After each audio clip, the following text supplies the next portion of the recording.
Hello dear viewers and all of my subscribers, স্বাগতম জানাচ্ছি engineering science and টেকনোলজির পক্ষ থেকে। আমি ইশতিয়াক খান সুমন রয়েছি আপনাদের সাথে। আরও স্বাগতম জানাচ্ছি নতুন একটি ভিডিওতে। আমরা এই ভিডিওতে দেখব একটি মোটর সম্পর্কে জানবো মূলত, এবং এটি একটি এসি মোটর, যেটাকে বলা হয় এসি গিয়ার মোটর, এবং এটার মডেল নাম্বার হচ্ছে, এটার গায়ে লেখা আছে, আমি একটু কাছে নিয়ে আসি তাহলে আপনারা দেখতে পাবেন। এটার মডেল নাম্বার হচ্ছে 60KTYZ। আপনি যদি এটা লিখে সার্চ করেন এটা ডাটা শিট চলে আসবে। তো ডাটা শিটের দরকার নেই, আমি বলে দিচ্ছি এখানে কি কি রয়েছে। এটা হচ্ছে 220 ভোল্ট এসি সাপ্লাই চলে, ঠিক আছে, এবং 2.5 রোড পার মিনিট, অর্থাৎ প্রতি মিনিটে 2.5 রোটেশনে সে, এটার রোটেশনটা হচ্ছে 2.5 পার মিনিটে, ওকে, এবং S2 মিনিট। আর এখানে হচ্ছে 50 হার্টজে এটা অপারেট করা যায়। আর তারপরে হচ্ছে এখানে 0.56 মাইক্রোফ্যারাড, 630 ভোল্ট, ঠিক আছে। আর এখানে ছোট্ট করে এটার ফরওয়ার্ড রিভার্সের যে পজিশনগুলো রয়েছে সেগুলো দেওয়া আছে, অর্থাৎ আমরা যদি 20-তে দেই তাহলে এটা রিভার্সে ঘুরবে, এবং 10-তে যদি দেই কানেকশন তাহলে এটা ফরওয়ার্ডে ঘুরবে। সো আমি এটা প্র্যাকটিক্যালি দেখাবো।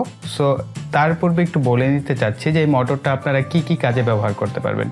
এই মোটরটা আমি মূলত নিয়েছি ইনকিউবেটরের যে টার্নার তৈরি করা হয়, সেই টার্নারটাকে ফরওয়ার্ড এবং রিভার্সে নেওয়ার জন্য, অর্থাৎ ডিমের থেকে যে বাচ্চা ফুটানোর যে মেশিনের যে টার্নারটা থাকে সেটাকে আমরা জানি কি 1 ঘন্টা বা 2 ঘন্টা পর্যন্ত কি এটাকে 45 ডিগ্রি ফরওয়ার্ডে রাখতে হয়, এবং পরবর্তীতে কি এটাকে এবং অপোজিট দিকে আবার 45 ডিগ্রি অ্যাঙ্গেলে রাখতে হয়। এটাকে আপনারা বিভিন্ন অ্যাঙ্গেলে হিসাব করতে পারেন, অনেকে 180 ডিগ্রি ধরে হিসাব করে, অনেকে 45 ডিগ্রি ধরে অ্যাঙ্গেল হিসাব করে, ঠিক আছে।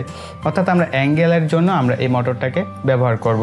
তাছাড়াও আপনারা অনেক ধরনের কাজ রয়েছে যেখানে আপনাদের কিছু ওজনের জিনিস, অর্থাৎ মোটামুটি ভারী কোনো জিনিস যদি ওঠানোর জন্য দরকার হয়, আপনারা কিন্তু এই ধরনের মোটরগুলো ব্যবহার করতে পারেন। আর এটা হচ্ছে 14 ওয়াটের একটা মোটর, এবং এটা প্রায় মেবি 2 কেজির মতো এটা ভার বহন করতে পারে। সো বুঝতেই পারছেন এই 14 ওয়াটের মোটরটা যদি এত শক্তিশালী হয়, সো এটা থেকে যদি আরও বেশি ওয়াটেজ বাড়ানো যায় তাহলে সেটার ক্ষমতা কি আরও বাড়বে, ঠিক আছে। এবং এই মোটরটা নেওয়ার কারণ হচ্ছে এটা খুব ধীর গতিতে ঘুরে, যেহেতু 2.5 রোড পার মিনিট, ঠিক আছে, এই কারণে খুব দেখবেন ধীর গতিতে ঘুরবে। সো আমি এটার প্র্যাকটিক্যালটা দেখাই, তাহলে আপনাদের একেবারে এই কনসেপ্টগুলো ক্লিয়ার হয়ে যাবে। সো এখানে আমি দেখাচ্ছি আপনাদের। যেমন এই পাশে একটি দেখতে পাচ্ছেন ক্যাপাসিটর লাগানো আছে, যেটাকে আমরা বলে থাকি বুস্টার। এখানে একটা বুস্টার ক্যাপাসিটর লাগানো আছে, অর্থাৎ 105J, এবং এটা মেবি 630 ভোল্টের, যেটা আমরা গায়ে লেখা দেখলাম। আর এখানে ওয়্যার দেখতে পাচ্ছেন 4টা ওয়্যার, 1 2 3 4। তো এই 4টা ওয়্যারের ভিতরে হচ্ছে এই যে কালো দুইটা, এই দুইটা হচ্ছে নিউট্রাল, বা এটাকে যদি আমরা ফেজ ধরি, অর্থাৎ এটা হচ্ছে আমাদের কমন থাকবে, ঠিক আছে। এই দুইটা হচ্ছে কমন টার্মিনাল। আর এটা হচ্ছে কি আমাদের যদি ফরওয়ার্ডের জন্য ধরি, তাহলে এখানে যদি আমরা নিউট্রাল দেই কমন টার্মিনাল, এখানে যদি আমরা ফেজ দিই তাহলে কি এটা ফরওয়ার্ডে টার্ন নিবে। আর যদি এখানে নিউট্রাল রাখি আর এখানে যদি ফেজ দিই তাহলে এটা কি রিভার্সে টার্ন। আর কি আমরা ধরে নিলাম, আসলে ফরওয়ার্ড রিভার্স তো আসলে বলা যায় না, তো আমাদের যেদিকে ধরবে ঘুরবে সেই অনুযায়ী আমরা একটা ফরওয়ার্ড রিভার্স ধরে নিব। সো আমি এখানে কানেকশন দিয়ে আপনাদের দেখাচ্ছি অ্যাকচুয়ালি এটা ফরওয়ার্ড রিভার্স কীভাবে কাজ করে। দেখেন এখানে কিন্তু নিউট্রাল যদি ধরি তাহলে কি দুই পাশে আমাদের ফেজ, আর যদি এটা ফেস হয় তাহলে দুই পাশে কি নিউট্রাল দিলে আমাদের ঘুরবে, ঠিক আছে। তো আমি দেখাচ্ছি আপনাদের, জাস্ট তার জন্য আমি একটা টুপিন নিয়েছি। সো এটার মাধ্যমে আমরা কানেকশন করব। সো এই প্রান্তে কি আমরা ফেজ এবং নিউট্রাল পাওয়ার কথা, ঠিক আছে। সো আমরা প্রথমে মাঝেরটার সাথে এবং এই পাশের গ্রিন কালার এবং ব্ল্যাকের সাথে আমি সংযোগটা করব, পরবর্তীতে আমি ব্ল্যাক এবং কি রেড কালারের সাথে সংযোগটা করব, ঠিক আছে। আর এখানে আমার দুইটা কালার আছে, একটা হচ্ছে ব্লু আর একটা হচ্ছে ব্রাউন, ঠিক আছে। তো আমি ব্রাউনটাকে অল টাইম কি মাঝের টার্মিনালে রাখবো, আমি শুধু এই ব্লু কালারটাকে চেঞ্জ করব, তাহলে আপনাদের বুঝতে ক্লিয়ার হবে, ঠিক আছে। তো আমি প্রথমে এটাকে কানেকশনটা করি। সো আমি ব্রাউনটাকে মাঝে দিচ্ছি, অর্থাৎ কমন হিসেবে এটাকে নিচ্ছি, ঠিক আছে। তো এটাকে আমি সামনে অটোমেটিকলি ফরওয়ার্ড রিভার্স করাবো রিলে মডিউলের সাহায্যে, অর্থাৎ আমি একটা রিলে দিয়ে এটার কন্ট্রোলার তৈরি করব, সেটার উপরেও ভিডিও আপনারা পাবেন যদি আপনারা চান, ঠিক আছে। তো তার জন্য কি কমেন্টে লিখতে হবে যে আপনারা আসলে চাচ্ছেন কি না এটাকে, যে আমি রিলের মাধ্যমে যে ফরওয়ার্ড রিভার্স কন্ট্রোলার করেছি সেটা চাচ্ছেন কি না, ঠিক আছে।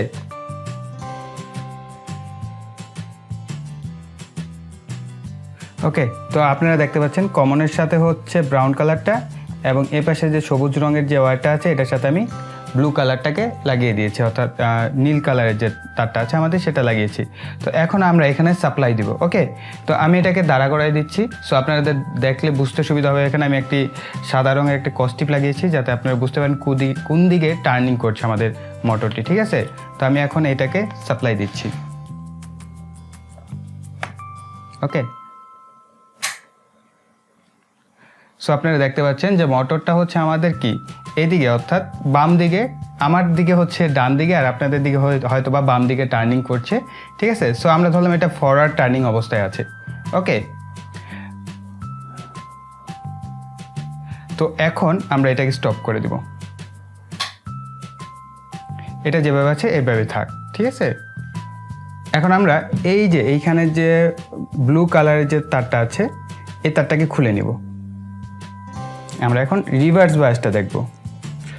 সো আমি এটাকে লুজ করে নিচ্ছি। ওকে, এখন আমরা সাপ্লাই দিই। সো তখন আমাদের মোটরটা যেদিকে ঘুরছিল এখন কিন্তু তার উল্টো ডিরেকশন এটা ঘুরছে, এখন কিন্তু এটা রিভার্স বায়াসে ঘুরছে। এবং আপনারা একটা ব্যাপার খেয়াল করেন, মোটরটা কিন্তু খুব স্লোলি রোটেশন করছে এবং এটা খুবই ইম্পর্ট্যান্ট, যেহেতু এটা আমি ইনকিউবেটরের জন্য ব্যবহার করব এবং ইনকিউবেটরে ব্যবহার করার জন্য কি অবশ্যই কি মোটরটাকে খুব ধীরে ঘুরতে হবে। যদি খুব জোরে ঘুরে তাহলে কি ডিমের জন্য ক্ষতি। সো এই কারণে আমি এই মোটরটি নিয়েছি। সো এই মোটরগুলো আপনারা কোথায় পাবেন সেগুলো সব ভিডিওর ডিসক্রিপশন বক্সে লেখা থাকবে। তো এই ছিল আমাদের ভিডিও। আশা করি ভিডিওটি আপনাদের ভালো লেগেছে। ভালো লাগলে লাইক, কমেন্ট এবং শেয়ার করুন। আর যারা এখন আমাদের চ্যানেলটি সাবস্ক্রাইব করেনি চ্যানেলটিকে সাবস্ক্রাইব করে রাখুন এবং পাশে থাকা বেল আইকনটি অ্যাক্টিভ করে রাখুন পরবর্তী এরকম আরও এক্সাইটিং ভিডিও নোটিফিকেশন পাওয়ার জন্য। সো এই বলে এখানে বিদায় নিব। সকলে ভালো থাকবেন, সুস্থ থাকবেন, টাটা।